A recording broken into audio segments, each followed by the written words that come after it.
জিয়াউর রহমান ফাউন্ডেশনের প্রেসিডেন্ট এবং বিএনপি ভারপ্রাপ্ত চেয়ারম্যান জনাব তারেক রহমান সাহেবের জন্য আপনারা দোয়া করবেন। উনি আপনাদেরকে সালাম দিয়েছেন এবং নিজের আনন্দ যাতে একসাথে ভাগাভাগি থাকবো। এবং জনাব তারেক রহমান সাহেব আমাদের প্রেসিডেন্ট এবং বিএনপি ভারপ্রাপ্ত চেয়ারম্যান জনাব তারেক রহমান স্বীকার করে নিয়েছেন এবং আপনাদের সমবেদনা জানিয়েছেন এবং সবসময় আপনার পাশে ছিলেন এবং ভবিষ্যতে থাকবেন। দেশের জন্য আমার ছেলে জীবন দিয়েছে। আমার ছেলে মাত্র 18 বছর বয়স ছিল, জীবনটা শুরু হয় না, শুরু না হইতেই আওয়ামী লীগের দোষরা শেষ করে দিছে। আমাদের পাশে যাতে সব সময় থাকে, তারেক রহমানের কাছে আমার এই আকুল আবেদন। এই রমজান তো আমাদের কিভাবে যাচ্ছে আমরা বলে বুঝাতে, কারণ হইতে তার মাহে হয়তো আজকে এই এতগুলো রোজার মধ্যে মনে হয় না যে 2 কেজি খাবার খাইছে কিনা।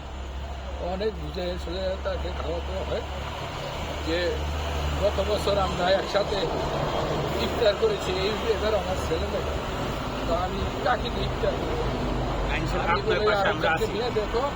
কারণ আমার একমাত্র ছেলে ছিল আর 2টা মেয়ে ছিল। আজকে আমি আমার স্বামী অসুস্থ, আমার সন্তান হারাই আমি খুব এর মধ্যে আছি। স্বামী মারা গেছে, আমার 6টা মেয়ে, একটা ছেলে। আমার চলার অনেক কষ্ট। স্বামী মারা গেছে, স্বামী আর পাবো না।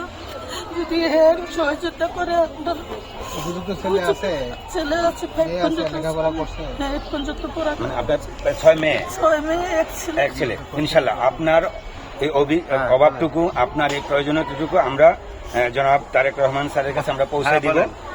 উনি যেন আপনাদের জন্য যথাযথ ব্যবস্থা নেন, সেই ব্যবস্থার জন্য আমরা আপনার হয়ে আমরা সুপারিশ করবো ইনশাল্লাহ।